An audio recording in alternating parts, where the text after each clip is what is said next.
Hello, I'm C3C Taylor Marshall, and today I would like to discuss the film Gods and Generals, directed by Ronald F. Maxwell in 2003.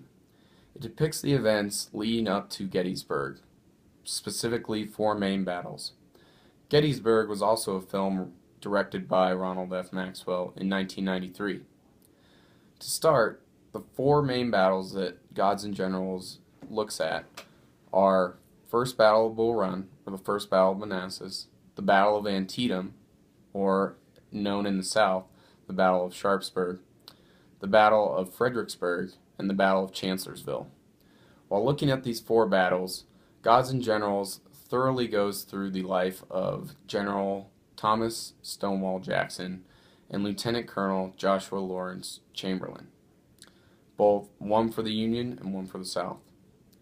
At the First Battle of Manassas, or the First Battle of Bull Run, it was a decisive Confederate victory, with a disorganized Union retreat. Now, the disorganized Union retreat was followed by many civilians who had come out to picnic and watch the battle, thinking they would not be very brutal or bloody. But when 800 total men were killed, and with 18,000 fighting per side, the civilians and the Union were forced to retreat back to the local area of Washington, D.C. The South was helped in this battle by the technological advancement of railways, as they were able to reinforce their troops on the ground with more troops from the railways. Specifically, General Jackson is looked at in this battle. He charged Ricketts' guns and captured them, but he also lost 111 dead from his 1st Brigade and 377 wounded. He was also shot in his hand once he put his hand up to make a call to his troops. He also told his troops, "Then, sir, we shall give them the bayonet." And he involved his troops in a very fierce hand-to-hand combat with the Union artillery battalions and infantry. General Jackson also earned his name Stonewall because he refused to retreat from the Union during this battle. At the next battle, the Battle of Antietam, also known as Sharpsburg, it was the first battle on Union soil. It was the bloodiest single-day battle in American history, with 22,717 casualties.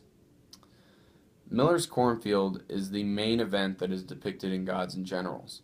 It is shown as very fierce hand-to-hand combat, and artillery is used extensively throughout all of these battles, which is another huge technological advancement during the Civil War. Now, it does not rival that of Europe's cannons, but the smoothbore cannons used during the Civil War inflicted great damages and many casualties on both sides. Lee was outnumbered in this battle 2-1, although it was a tactically inconclusive Union victory just because it came to a standstill and Lee was the first one to withdraw. This, though, did give Lincoln the chance to announce his Emancipation Proclamation. McClellan was the general for the North in this battle, and Lee for the South. McClellan, however, would be replaced with Ambrose Burnside, who would later lead his troops to the Battle of Fredericksburg.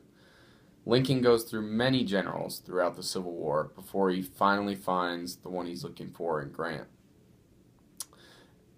Furthermore, at the Battle of Fredericksburg, Burnside and Lee face off, but Lee is given plenty of time to rally his troops and create a very unique plan for the battle because Burnside has to wait for pontoons for his troops to be able to cross the Rappahannock River from the town of Fredericksburg up to Marye's Heights.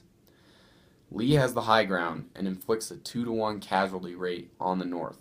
This is depicted very well throughout Gods and Generals, especially with the few groups that are shown in the film. A few of these groups are General Winfield Scott Hancock's 1st Division, Colonel Samuel Zook's 3rd Brigade, General Thomas Meagher's Irish Brigade, Lieutenant Colonel St. Clair Mulholland and his brigade, General John C. Caldwell and his 1st Division, Brigadier General Thomas R. Cobb's Irish Regiment from Georgia, Brigadier General Louis Amisted's Virginia Brigade, Colonel Aldebert Ames' 20th Maine Regiment. Now, the 20th Maine Regiment involved Lieutenant Colonel Joshua Lawrence Chamberlain, who is a man who is depicted heavily throughout this movie, Gods and Generals, as well as Gettysburg. I would like to touch on here the fact that both the Irish Regiment from Georgia and the Irish Regiment of Thomas Meagher squared off at the Battle of Fredericksburg on Marye's Heights. The Georgia Regiment was forced to shoot their own brothers, and this occurred many times throughout the Civil War. Brother against brother, friend against friend. This is a theme that continued throughout this movie, as well as the theme of relying heavily upon religion. We see this largely in General Thomas Stonewall Jackson, as he says that he does not worry about his death, but rather knows that death will come for him when God has planned his time to die. It also, another main theme that is depicted here throughout the Civil War and also in Gods and Generals is this idea of state versus the Union. This is looked heavily upon and returned to many times throughout the film.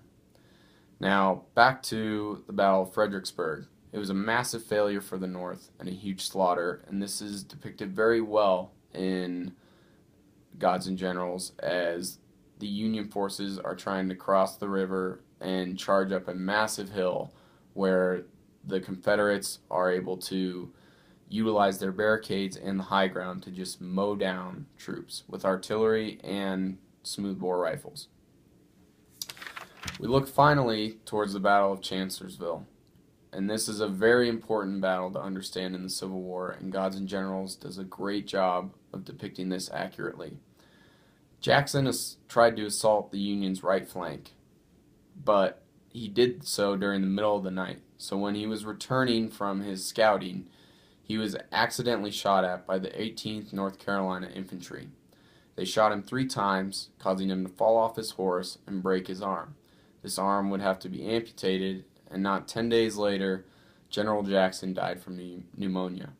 Now there's some speculation between many historians as to whether Jackson's death ultimately caused the South to lose the Civil War, and especially the Battle of Gettysburg. He was a superior tactical master and a very important strategic piece of the Confederate cause. After looking at these 4 battles, Gods and Generals does a great job of depicting the Civil War accurately and displaying the true brutality of the conflict. Overall, I would recommend Gods and Generals to any military historian or any military buff looking to gain a little insight into the visual side of these 4 main battles and the life of Thomas Stonewall Jackson. Thank you for your time.